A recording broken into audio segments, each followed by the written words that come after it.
sempre divertido começar uma aula com uma turma nova. Eu adoraria poder ter uma aula inteira para te mostrar por que eu me viciei em física, por que eu me apaixonei por física. Para mim, física é como uma religião que vai salvar a raça humana da extinção, sabe? É uma coisa muito além de cálculos toscos. Queria poder comentar contigo aquilo que já tem, né, nas TV a cabo, aí, da galera explicando, né, que os átomos que compõem o teu corpo já participaram da formação de 3 ou 4 estrelas, para hoje estar formando o teu corpo aqui. Parece ficção científica, né, cara? Que há bilhões de anos atrás os teus átomos eram componentes de uma estrela. Isso é muito legal, né? Queria poder falar do átomo, explicar, né, o quão um átomo é especial, essa partícula que compõe a nós todos. Mas infelizmente isso é um curso semi-extensivo, é isso? Meu Deus, estamos atrasados. Vamos ter que correr, bicho. Vamos ter que correr. Tu vê, talvez nem dê tempo de te convencer de que física é uma delícia, um tesão de estudar.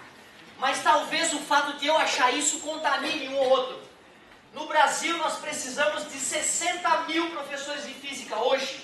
Certo? Eu preciso que alguns de vocês venham nos ajudar a ensinar mais física para o povo brasileiro. Só 60 mil. Foda, né?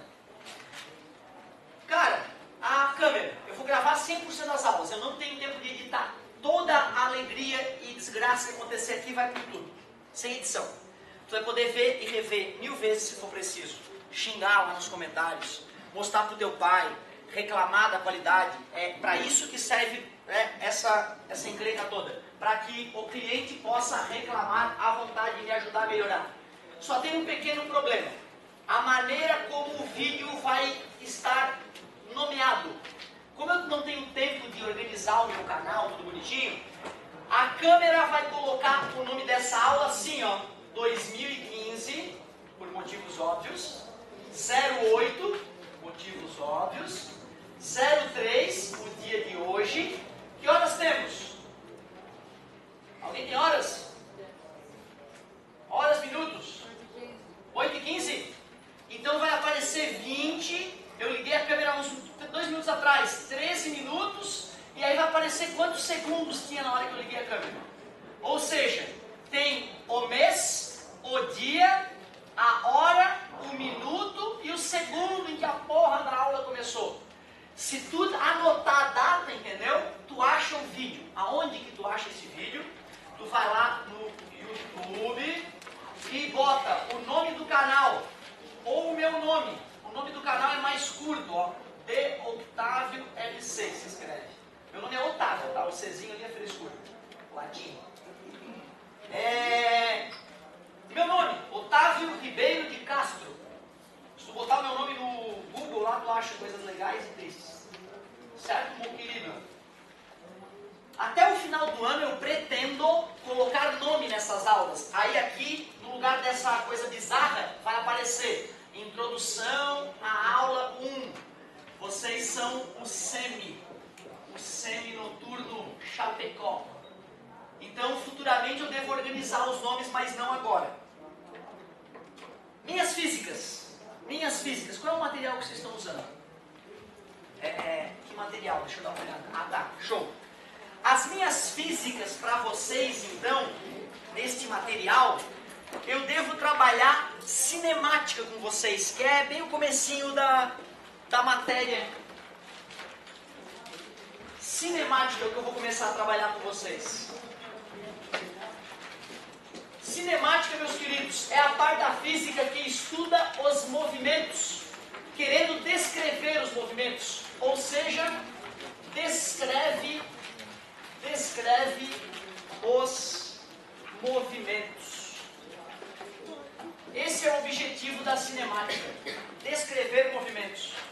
E para que a gente comece essa matériazinha, primeira coisa, tenho que discutir com vocês alguns conceitos básicos.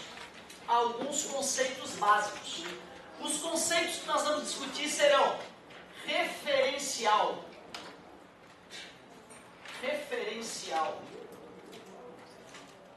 posição, movimento. Quero que tu saibas o que é movimento, dá para acreditar? Repouso, ponto material corpo extenso.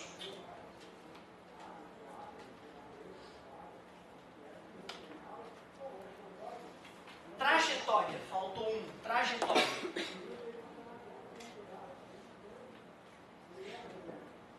Como nós estamos no C, eu vou ter muito pouco tempo para falar isso. Para o aluno que não é iniciado na física, eu, no primeiro ano do ensino médio, eu faço isso uma aula toda só para isso. Hoje eu não vou poder fazer isso. Tem que ser rapidinho, tá? Então vamos lá. A tua apostila traz esses conceitos. Se tu quiser escrever do teu jeito, fica à vontade. Mas o mais importante é que tu te concentre na minha fala. Isso é o mais importante. Até porque depois tu vai ter um videozinho. Esse vídeo deve cair na quarta-feira, tá? Amanhã eu dou aula em Erechim. Quarta-feira eu estou em Floripa. Quarta de madrugada, essa aula está caindo na internet. Certo? Quinta-feira você vai poder ver a tua aula. Tá beleza? Então, quem não deu tempo de copiar, porque é um semi e tal, depois tu vê o videozinho. Outra, eu recomendo que tu veja vídeo de outros caras, não o meu. Tem cara mais foda que eu dando aula de graça na internet, no YouTube. Só escrever o nome da matéria, tu vai achar aulas fodásticas de física. Certo? Então vamos lá. Referencial. Que diabos é isso na física? Se tu vai dar informação para alguém, eu quero saber onde é que é o supermercado. O cara vai te falar, sabe a farmácia tal? 2 quadras para frente. Se o cara não te cita a farmácia como uma referência, fica mais complicado ele falar onde é que é o supermercado. Isso é no dia a dia, né? No dia a dia é isso que é uma referência, um referencial. Na prática, na física, referencial é um local escolhido para medir a posição dos objetos. O local escolhido para medir a posição dos objetos. Por exemplo, quero saber onde um de vocês está. Se eu não escolher um ponto de referência, eu fico perdido, estou com a minha trena aqui, eu não sei onde é que eu boto ela para esticar até onde tu está, entendeu? Só que aí eu faço, minha mãe mandou aqui. Quando eu escolher aquele ponto como referencial, eu pego a minha trena, boto ali e trago e digo 3 metros. Tá entendendo? É o lugar que eu vou chamar de 0. É isso que é o referencial. Observem que se eu uso esse referencial A e dou a posição da colega, 3 metros. Se eu mudo de referencial e escolho o referencial B, mudou, né? Deu 5 metros agora. Vocês percebem que ao mudar o referencial, a posição da colega que estava no mesmo lugar mudou? Ou seja, a posição de um objeto depende do referencial adotado. Já notou aí, referencial é o ponto escolhido para medir a posição dos objetos. Já que eu te disse o que é referencial, tu arriscaria dizer o que é posição? Ficou quase embutido uma na outra, né? Referencial é o ponto escolhido para medir a posição dos objetos, as posições dos objetos. Então o que é posição? É a que distância o objeto está do referencial. Quando eu digo, meu carro quebrou no quilômetro 216 da BR-101, o cara vai conseguir me achar, o cara do guincho, porque ele sabe que esse quilômetro está a 216 quilômetros da posição 0, do marco 0. Posição é a distância que o objeto está do referencial. É a distância de um corpo até o referencial. Isso é posição. Eu lembro da minha revolta quando o meu professor me comentou, eu vou te ensinar o que é movimento. Peraí, professor, eu sei o que é movimento. Não, calma, gente, olha só. Quando a gente fala a palavra movimento no dia a dia, dá a sensação que é estar em movimento. Eu estou em movimento e agora eu estou em repouso. Não é bem assim. Estar em movimento ou estar em repouso na cinemática é algo técnico. Estar em movimento é quando o tempo passa e a posição muda. Isso é estar em movimento. É quando o tempo passa e a posição em relação a determinado referencial se altera. Logo, o que seria repouso? Poxa, repouso é quando o tempo passa e a posição não muda. Parece, né? O senhor não acredita que te pagam para ensinar isso? Calma. Olha só, vou fazer uma coisa bem idiota aqui.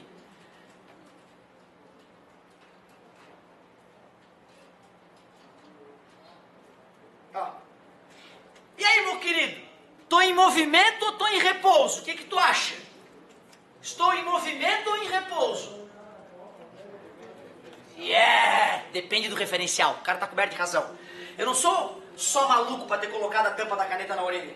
Eu coloquei ela ali para tu perceber que se ela é o meu referencial, qual é a distância entre eu e a tampa da caneta? Zero. Elas estão encostando no outro, a distância é zero. Concorda comigo? E agora, qual é a distância entre eu e a tampa? Zero. E agora? Eu estou parado, porra, para a tampa da caneta. Eu estou em repouso para a tampa da caneta. Ah, professor, mas teus bracinhos, tuas pernas estão se mexendo. Não viaja. Distância zero. Distância zero. Distância zero. Distância zero. Para a tampa da caneta, eu estou parado. Então cuidado, hein? Estar em repouso ou estar em movimento, não é só ver se está se mexendo ou não. Se mexendo em relação a quem? Isso é que é importante. Deixa eu ver se tu pegou a manha. Tu agora está em movimento ou em repouso? Depende do referencial. Para a terra tu está em repouso, mas para o sol tu está em movimento. Em relação ao sol tu está a 100 mil km por hora, mais ou menos, agora. Essa é a tua velocidade em relação ao sol. Então cuidado, movimento e repouso são coisas relativas, dependem do referencial. Assim como posição, né? Posição também depende do referencial. Beleza. Antes de falar de ponto material e corpo extenso, eu quero fazer um outro comentário. Trajetória. O sujeito saiu do ponto X e foi passeando, passeando, passeando e chegou no ponto Y. Intuitivamente, mesmo que tu mostre isso para uma criança, ela sabe que essa pontilhada foi por onde o cara foi, né? Foi o caminhozinho. Que é até a história das migalhas do pão, certo? Poderíamos falar que casal de namorados caminha na praia e aí fica as pegadinhas na praia. Ou o carro pinga óleo e vai deixando óleo no chão. Todas essas situações, a trajetória, a marca, o caminho que ficou no chão, revela por onde o objeto passou, né? E isso é trajetória. Se tu quiser anotar, trajetória é o conjunto de todas as posições assumidas pelo corpo. Trajetória é o conjunto de todas as posições assumidas pelo corpo ao longo do movimento. Isso é trajetória. Trajetória é o conjunto das posições. Peraí, posição não era relativo? Posição é relativo, né? Em relação à caneta, a tampa da caneta, a minha posição é 0. Em relação ao quadro, minha posição é 3 metros. Então, posição depende do referencial, né?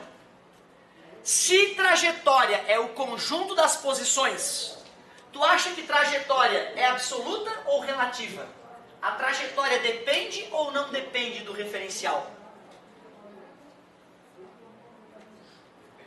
Depende, né?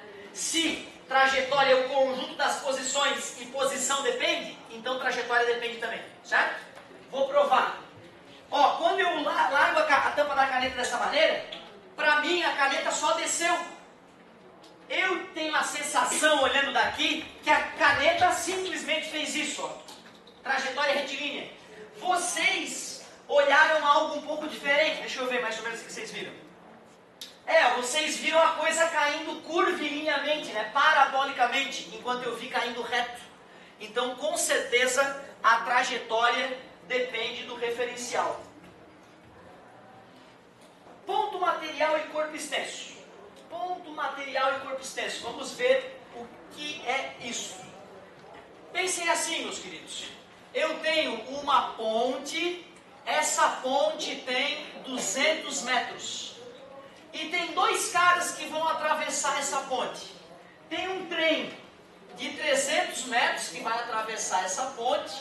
Um trenzão. Ele tem, né? Aqui, design moderno. Ele tem 300 metros. E essa pulga aqui também, ó, vai atravessar a ponte, certo? Eu te pergunto, que distância o trem tem que andar para poder atravessar completamente a ponte? Às vezes dá a sensação que é 200 metros. Mas observem, cara, que se eu pegar esse trem e andar 200 metros, ele continua totalmente sobre a ponte. Deixa eu ver, 800... 200 mais 600. É o suficiente, mas passou bastante, né? Verdade. Se ele anda 200 e depois mais o seu próprio comprimento, quando ele terminar o último metro, o último vagão saiu da ponte, né? Ou seja, para que eu calcule o quanto o trem deve se deslocar para atravessar a ponte, eu tenho que pegar o tamanho da ponte e somar o tamanho do trem. Eu tive que levar em consideração o tamanho do trem para responder? Sempre que as dimensões de um objeto são importantes para resolver um problema, a gente chama esse objeto de corpo extenso. Quantos metros aquela pulga vai ter que andar para atravessar completamente a ponte? Né? O aluno cri-cri, ele perguntaria, professor, quantos milímetros tem a pulga? Aí eu diria, não, a pulga ali, se tu der um zoom nela, essa pulga das grandes, ela tem 3 milímetros. Aí o aluno cri-cri falaria, então a pulga deve andar 200 metros mais 3 milímetros para a bunda dela sair de cima da ponte. Não, né, cara? O tamanho da pulga é tão irrisório perto do tamanho da ponte que eu posso ignorar o tamanho dela e dizer que ela vai andar 200 metros. Concorda comigo? Então os caras não é cri-cri, ele ignora o tamanho da pulga. Sempre que nós podemos ignorar o tamanho de um objeto para estudá-lo, a gente chama esse objeto de o quê? Obrigado pela participação. Ponto material. Pode escrever assim pelas suas anotações. Ponto material. Quando podemos desprezar as dimensões do objeto. Ponto material. Quando podemos desprezar as dimensões do objeto. Corpo extenso, justamente o oposto. Quando não podemos desprezar as dimensões. Mas peraí. Imaginem vocês que aquela pulga de 3 milímetros, estava indo para casa e teve que atravessar uma ponte de 12 milímetros. O senhor surtou? Não, cara, tu já viu que tem circo de pulgas? Quando eu era criança, eu escutava a ideia do circo de pulgas, eu achava que era uma piada. Mas existe. Eles amarram realmente as pulgas com arames muito finos e fazem as pulgas, né, carregar uma mini carrocinha. Diz que olhar no microscópio para ver o espetáculo, entendeu? Mas tem gente que sobrevive disso, acreditem. Pulgas. Então, olha que bonitinho. No circo de pulgas, a pulga de 3 milímetros vai atravessar uma ponte de 12 milímetros. Quanto? É aquela mesma pulga, lembra? Quanto que essa pulga andará para completar a travessia da ponte? 15 milímetros. O que eu estou querendo te mostrar é que o mesmo objeto pode ser ora ponto material, ora corpo extenso. Resumindo, é o tamanho que define se um objeto é ponto material ou corpo extenso? Não é só o tamanho dele, né? Tanto que a mesma pulga de 3 milímetros, ora era uma coisa, ora era outra. O que define se o objeto é ponto material ou corpo extenso é a relação entre o tamanho dele e o fenômeno a ser estudado. Tens que ver qual é o fenômeno a ser estudado. O teu planeta Terra tem 13 mil quilômetros de diâmetro no Equador. É uma senhora bola de terra. 13 mil quilômetros de diâmetro no Equador do teu planeta. Quando nós vamos calcular a Terra orbitando o Sol, a gente finge que a Terra é um ponto. O próprio planeta teu pode ser considerado um ponto material, dependendo do estudo que vai se fazer. Certo, galerinha? Agora sim, agora eu estou feliz com essa nossa discussão. Não quer dizer que todos vocês tenham absorvido isso, gente. Tem que ter humildade.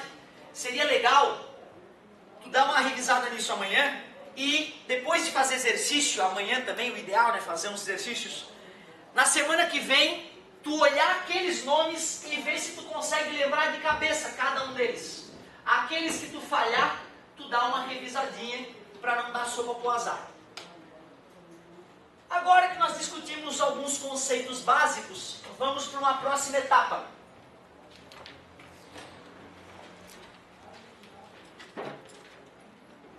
Calculando variações. Cara, tu faz isso todo dia, meu. Todo dia tu calcula variações na tua cabeça. Toda hora. O que eu gostaria é pegar isso que tu já faz no teu dia a dia e organizar. E organizar. Só isso. Então olha só. Imagina um cara que está malhando, quer ficar forte, quer ficar fortão. Aí ele vai lá na academia e mede 70 quilogramas. Aí depois de alguns meses ele malha pra caramba, toma umas coisas bizarras e fica muito forte, fica gigante. Olha os braços do cara, um monstro. E aí ele já está com 100 quilogramas, bem natural foi. 30 quilos em 2 meses, todo mundo acontece isso. A pergunta é, qual foi a variação da massa do indivíduo? É a massa final menos a massa inicial. A variação da massa foi 100 menos 70, a variação da massa foi 30 quilogramas. Cara, qualquer variação que tu deseje calcular nesta vida é assim. E não importa do que é. Pode ser a variação que tu quiser. Ah, eu quero calcular a variação do saldo da conta. Recebesse a tua graninha, né, num certo mês, pintou lá um certo valor na tua conta, 3.250, aí foi pra balada, né, viu aquela grana toda, putz, gastou 1.200 na balada. Depois tu vai tirar um extrato e tu vê que na tua conta sobrou 2.050. Se tu quiser calcular a variação do saldo da conta, delta S, variação do saldo, é o saldo final menos o saldo inicial. O saldo final, 2.050. O saldo inicial, 3.250. Vai dar uma variação de menos 1.200. O que significa o menos? Que a coisa que tu calculou a variação diminuiu. Quando tu mede uma variação e dá um resultado positivo, quer dizer que a coisa cresceu. Quando tu mede uma variação e dá um resultado negativo, quer dizer que a coisa diminuiu. Ou seja, tu faz o final menos o inicial. Se o inicial for maior que o final, está negativo. Faz sentido. Se uma variação dá zero, quer dizer que a coisa não variou. A coisa se manteve constante, que na física nós chamaremos de uniforme. Porém, variação de massa é raro de aparecer na física e variação de saldo bancário não aparece na física. As variações que eu vou precisar que tu calcule é a variação de tempo,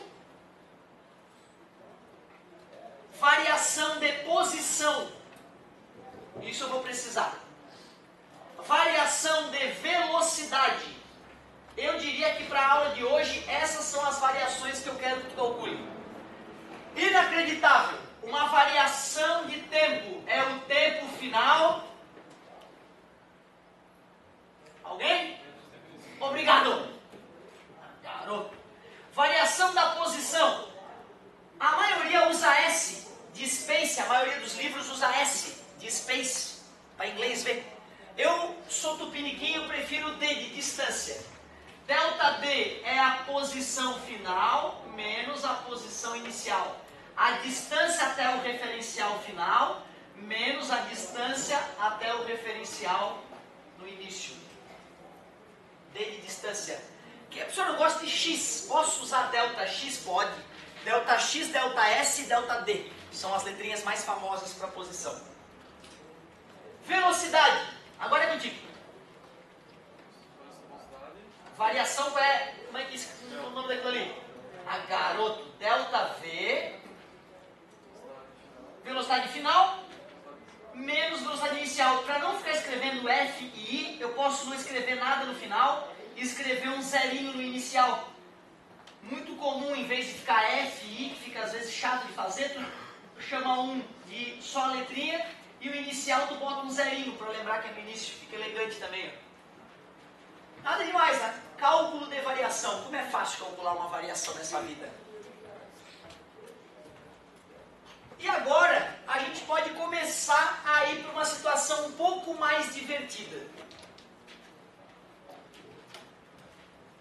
Me ajudem, meus caros colegas. O negócio é o seguinte. Vocês têm um lugar aqui na cidade onde vocês correm? É comum ter um lugar onde o pessoal vai correr? Tem?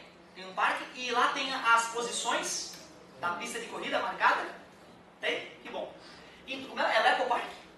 Estávamos no Ecopark num belo domingo, correndo. Lá está a trajetória. O sujeito começa a correr e ele percebe que ele parte da posição 200 metros. Ele vê no relógio dele, ele apertou o cronômetro, só que ele se atrasou para começar. E quando ele começou a correr, o relógio já marcava 15 segundos. O cara correu durante um certo tempo e parou lá pela posição 1.800 metros, devido ao sedentarismo. Fazia tempo que ele não corria. E quando ele olha no relógio, está marcando, pasmem, 1 minuto. Gravado. 1 minuto gravado. A pergunta é, será que esta pessoa é humana? Será que é um ser humano? Bom, gente, futuramente eu vou discutir contigo a ideia de grandeza física escalar e vetorial. Agora, eu só quero que tu perceba comigo.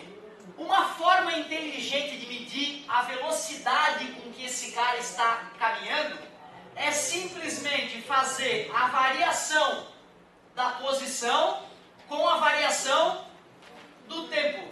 Isso é o que a gente chama de velocidade escalar média. Essa palavra, gente, escalar, ela é fundamental nesse caso. Quando nós formos discutir grandezas vetoriais, eu te mostro o que seria uma velocidade média, sem a palavra escalar ali. Vamos arriscar então o nosso primeiro cálculo. Se eu quiser calcular a variação da posição do sujeito, posição final menos posição inicial. No fim ele chegou nos 1.800 metros e no início 200 metros. Portanto, ele sofreu uma variação de posição de 1.600 metros. Eu sei que é um saco isso, gente, mas tem que ser organizados. Eu não estou falando com a letra bonita, né? Minha letra é um nojo. Mas assim, ó, fazer bonitinho um embaixo do outro, circular a resposta final. Essa organização é a diferença entre tu matar as questões mais elaboradas e não matar. Vamos ver quanto tempo se passou. Na hora de calcular o tempo, eu posso fazer 1 minuto menos 15 segundos? Não, né? 1 minuto é 60 segundos, 60 segundos menos 15 segundos, o tempo sofreu uma variação de 45 segundos. E agora vamos usar a ideia de velocidade escalar média para ver que velocidade esse indivíduo tinha e para saber se isso está dentro dos padrões humanos. Ô professor, eles não podem, né, me perguntar se o cara é humano no vestibular. Ah, podem. Podem sim, né? Porque tu tem noção, né, do que o ser humano atinge, né, correndo, né? Certo? Dá para ter uma noção, eu acho, né? O ser humano, ele atinge 50 km por hora? E aí, atinge não, né? Nenhum recordista mundial atinge 50 por hora, certo? 40, sim, é no limite do limite físico durante muito pouco tempo, certo? E esse cara não está fazendo 100 metros rasos, né? Ele andou 1 km e pouco. Então a gente tem que esperar uma velocidade muito abaixo dos 40 por hora para ser viável, né? Vamos ver.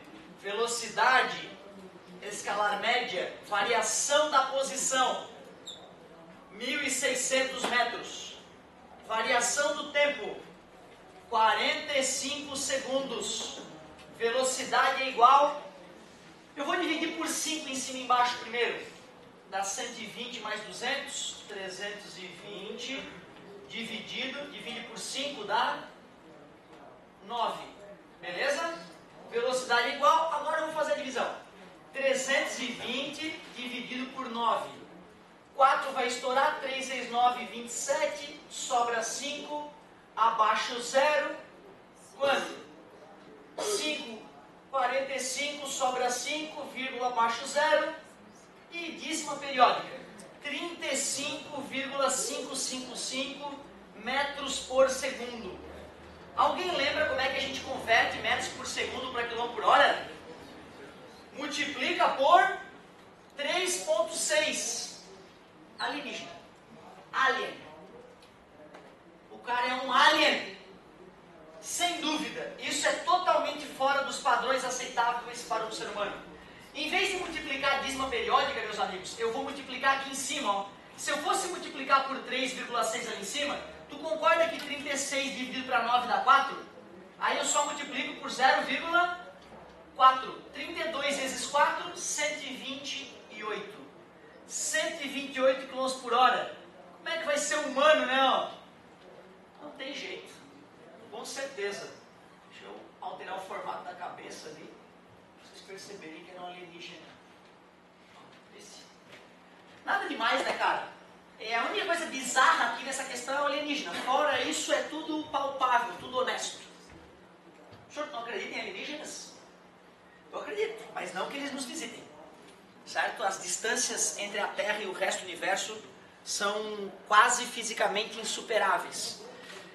Alguma coisa tem que ter, né? 140 bilhões de galáxias, cada aglomerado de estrelas com 100 bilhões de estrelas em média, em cada estrela 4 planetinhos orbitando em média. Se tu quiser saber o número de planetas no universo, tu multiplica 200 bilhões por 100 bilhões por 4.